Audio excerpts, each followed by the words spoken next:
Hi, everyone. Happy Friday. I'm Marco Gonzalez. Welcome to On the Couch Live. So great to end the week with you. We made it. Friday has arrived. Thank you. Thank you. Oh, boy. Another crazy, crazy week. But I'm excited that I'm looking out to some sunshine. So that's really a great thing, some blue skies. So thankfully, some of that smoke has passed. So that's a great thing. And hopefully all those firefighters out there who are working so hard are getting a little bit of rest after working tirelessly over the past week and then some. So we are thankful for them. Well, I'm excited today to talk to my guest, Brian Graden. He has an incredible history of hit shows that I can't wait to talk to him about. I've known him for years, and you guys are really going to love hearing his stories. He's just a great guy. So it's always fun having great people here live with us to talk to. And again, this IG Live, the medium is just awesome because we can connect from anywhere. And I'm always appreciative that you guys join us for these talks. Well, I do see Brian has joined, so let me bring him in.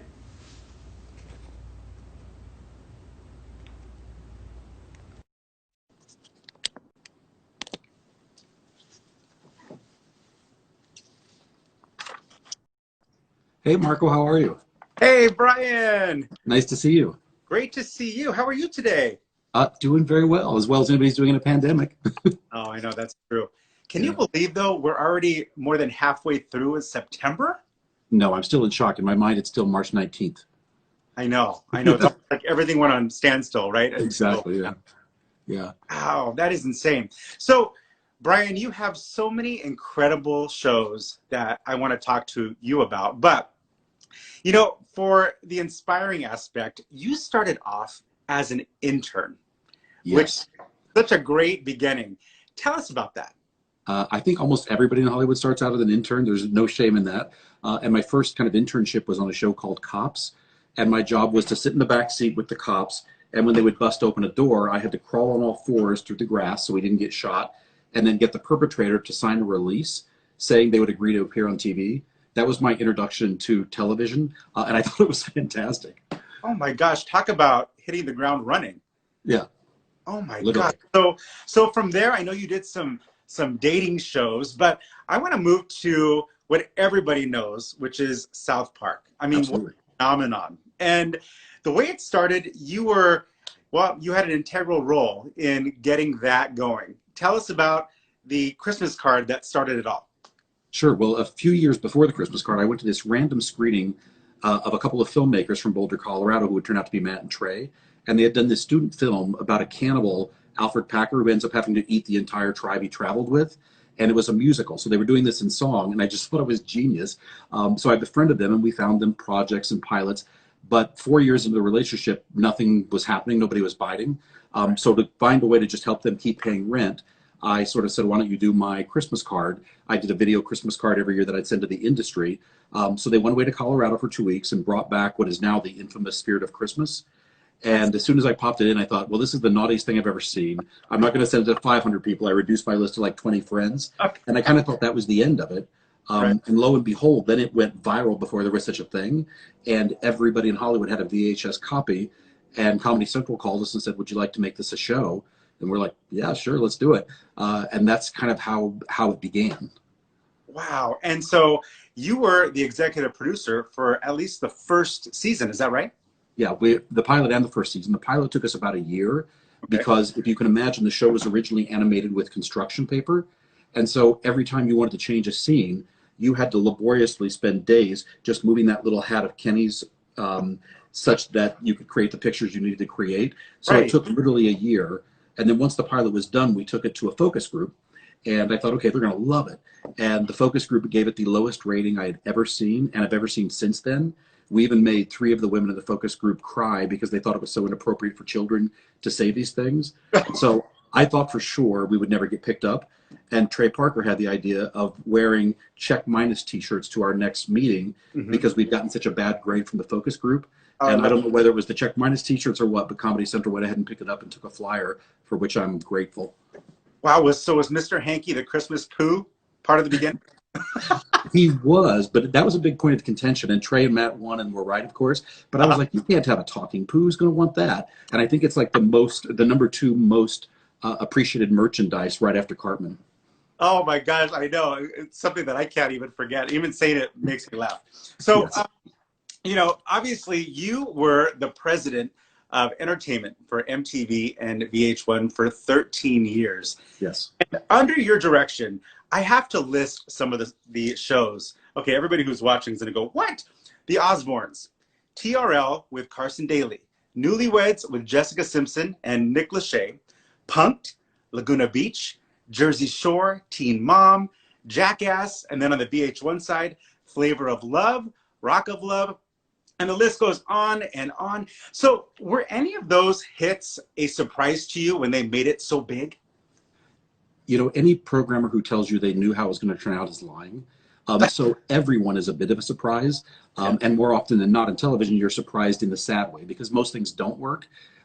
There's just no way going into something like the Osbournes to imagine that by week 2, 10 million people would be watching it. You think that you see something when you greenlight it and develop it, but you never know till the audience tells you. Right. And you still are in contact with the Osbournes, right?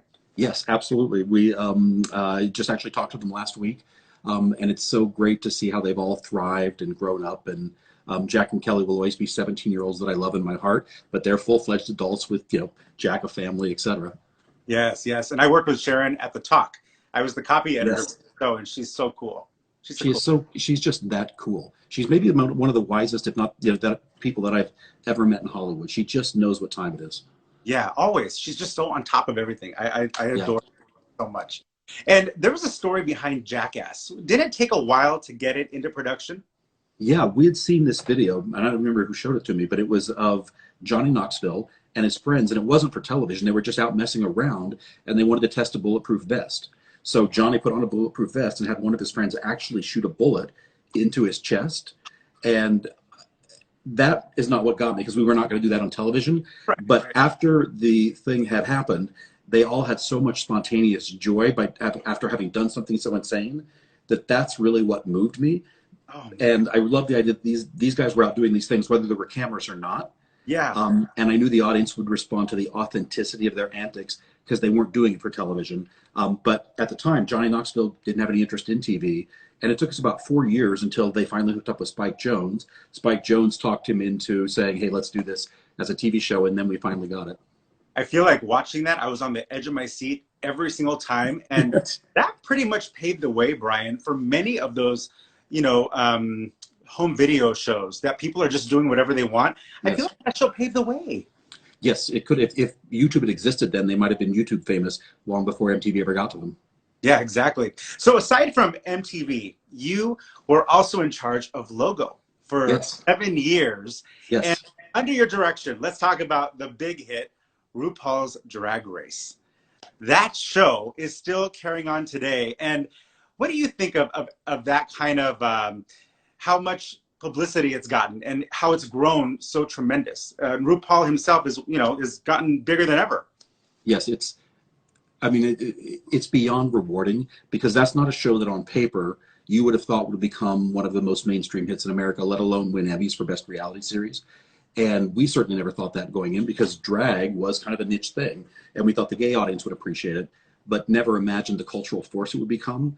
And honestly, it's such a testament to Randy and Fenton, who produced it, and then Rue himself, because he always had that vision. And as you watch the show, he's always playing for something deeper. He gives you the entertainment, but he's always going for something deeper and really exposing the hearts of the contestants. And I think that's why it's been so successful and why America has embraced this particular subculture they may not have been aware of. Yeah, and I feel like your shows have also broken boundaries. I mean, when you were at Logo, you did Finding Prince Charming, which was a show kind of like The Bachelorette, but it was 2 men, and the host was Lance Bass. Tell me the reaction you got from audiences when that came out. Well, we got instant ratings, which doesn't happen in television anymore, and that kind of told me that there was a pent-up demand for it. And I actually was involved with that show as the executive producer. I had left Logo by then. Right. And all credit to Logo. It was actually their idea to try to do the gay version of The Bachelor. And we were very flattered they picked us as a company. the thing going into it is we thought they might end up falling in love with each other. That was our biggest worry, because what if they didn't like Prince and they liked the guy down the hall? Okay. But something about it, they all fell in love with Prince. Yeah, isn't that great? That could have gone that way. Absolutely. Yeah. And with shows like, with reality TV, obviously the Kardashians have decided they're going to sign off. What are your thoughts about that? I mean, that was kind of iconic in the realm of reality TV. Yeah, it's the end of an era. And if you remember back, the Kardashians were not famous when they got that show. Right. And we also did a lot of shows at MTV where the participants were not famous, but they would be, by episode 4 of The Hills or whatever. Mm-hmm. With the Kardashians, I don't think you could get that show made today, because everybody wants a celebrity in front of the show, not remembering that the Kardashians were not celebrities when this thing started. Right. They were real people. Exactly. Yes. And now everything has to be attached to some celebrity. Yes. Exactly. So moving forward, I feel like the TV, it's still going big, but now everything's gone online. And it's kind of interesting because that's what we're doing right now. We're on IG Live. Yep. But YouTube has become so big. It's kind of what I hate to say the kids, because that ages me, but it's all the kids are watching. And one of your huge shows through Brian Graden Media, which is your company, mm-hmm. is Instant Influencer with James Charles. Yes. And I mean, that show, which has been renewed for season 2, has exploded. Yes. I mean, what are your thoughts about that? Are you surprised that many people have just fallen in love with James? Yes, it's funny. We did a few years earlier a show with Todrick Hall, and Todrick used to tell me that he would post his videos on Tuesday, and then you would watch and see how many people watched, and he would know if enough people watched that he could pay his rent or not. And so I remembered when James was posted, I thought, I hope a few people watch. And those next 72 hours, just watching the numbers go into the millions was unbelievable. And as a producer, I'd never had that kind of immediate visceral confirmation that people were enjoying it. It was really a hit from minute one. But James is a singular talent. He really is. Yeah, and he has such a draw. He connects with his audiences. Yes. He has over 21 million followers on Instagram. Yeah. So that says a lot right there. He also gained millions of followers, he will tell you, during the course of the show that he attributes to the show. And I think you are going to see a lot more YouTube artists begin to participate in programming that takes more resources than what they're simply posting on a day-to-day basis. And so I imagine that a lot of those stars of tomorrow will be in more established traditional long-form formats over time. Mm-hmm. And you've also received several awards, 2 Emmys, if you will, which is incredible. Congratulations. Thank you. Talk about some of those Emmy wins, because that has to make you feel so good that your work, well, you've done so much work, but your recent works have been recognized. Yes, especially the 2 Emmys we received were with projects we did with Joseph Gordon-Levitt. And if you know much about him, he started his own digital production company called Hit Record, and it allows artists from all over the world to participate and make things together. And so we said, hey, let's take that and turn the art they make into a variety show that Joe hosted. And that was our first show at BGM. I loved that it was digitally forward and very supportive of artists. And that won an Emmy. And then just this year, we did a similar project with YouTube where people from around the world could make art on this platform describing what they had went through during COVID. And so we did that within just a matter of weeks. And that also won an Emmy. Congratulations on that. That is so. And, people look at you and they go, oh my gosh, everything that you do just becomes a big hit. But we have to be realistic that, you shoot so many, they call them sizzle reels, where you'll, get a show that you think you want to make and you do a sizzle reel, which is kind of footage to give people an idea of what that show's about. And just a little background story so people know how I met you. I met you when we shot a sizzle for a show that you were trying to go, and I'm so bummed it didn't work. I feel like it was the best ever, Yes. but it was really cool that I got to meet you. But, through the COVID times, how has that changed production in trying to get some of these shows made? It's really, in a way, brought most things to a standstill. And I think, like everyone else, we were thinking, well, in 2 weeks it'll be better. In 4 weeks it'll be better. And I think only now is it dawning on the networks that if we don't go make something, everybody's already watched everything on Netflix. We're going to be out of content by 2021. Yeah, right. And so we're just now starting to get green lights to go back into studios, to do it all in a very safe way. We just did are doing a show for Quibi called Get Real, and it's about the history of reality television. And that's one of the first times we were back in the studio. Okay, I was going to ask you what's coming up next. So you have that for Quibi, and you have some, I believe, a comedy stand-up situation happening with Netflix, right? Yeah, we're so excited about that. They announced it earlier this year. It was supposed to be in May, but we are partnered with Wanda Sykes, and we wanted to look at the history of comedy as it relates to gay people and their movement. Because, as you know or may know, gay people have used humor both as a defense and offense throughout life. And so we were going to get together, are going to get together 25 of the greatest gay and lesbian comedians of the last 25 years, all for a one night event. Last year was at the Greek. It may be at the Greek when we do it next year. So that's really exciting. And it's anything that owns cultural history for any marginalized group, love it. Oh, that is fantastic. And so when it comes to shows that maybe you want to go into that are out of the genre that you're used to, is there something in that nature that you're really looking forward to in the future? Yeah, this is going to sound. I've got a few fantasy ideas. One is I want to know. I'd love to see a reality show musical where somehow you could incorporate dance and song into some reality construct. Okay. That's something we talk a lot about. Oddly enough, we talk a lot about shows that involve reform of the criminal justice system. I know that sounds high-minded, but I think it's going to be the zeitgeist issue of the next decade, along with climate change and a few others. And we've already done a couple of docs that have helped people who were wrongly accused, get out of prison. And so this is the kind of, those are just a couple of the things that we're playing with. But we always have, like you say, 100 ideas in the hopper, and only one of those ultimately makes it to television. Yeah. And is there anybody in particular that you're thinking, I really want to work with her or him? We have a project now with Omari Hardwick, and he is just a poet to his core, to his soul. And so I'm really, really excited about the project we have with Omari. Okay, that's very exciting. Yeah. And aside from your Netflix project, helping with the LGBTQ community, you're so involved with them, and you always are giving back. What does it feel like to see audiences come to you and say, thank you for putting that on the map, especially using your big platform? You know what I find thank you for that, Marco, appreciate it. What I find even more rewarding is that kids who are 21 will come up to me, and they don't even have a conception of a time when you couldn't see diverse characters on television. And I think that makes me happier that they have no idea that there was ever a time when that was not the case. Yeah, exactly, because you're kind of educating them along the way. Yes. Yeah, I love that. So what is Brian Graden watching? Like when you're at home and you're thinking, like, what are you like, click, and what are you watching? Because you've produced so much. I will say that I'm watching too much news, probably like half your audience, codependent on this election, but that doesn't really count. Our comfort food lately has been Schitt's Creek, rewatching that whole thing just because that makes you feel warm and fuzzy and the news doesn't. So those have been the top viewing choices in my house. Oh, that is fantastic. Brian, it is always good to see your smiling face and you talk about all your successes. You are an inspiration, not only to me, but to so many people that are watching, and you have been for decades. And I appreciate you coming and sitting and talking to us.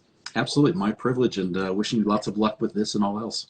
Brian, thank you so much. Stay safe, and I'll talk to you soon. Absolutely. Bye, Marco. Bye, everybody. All right. Bye, Brian. Thank you. Wow.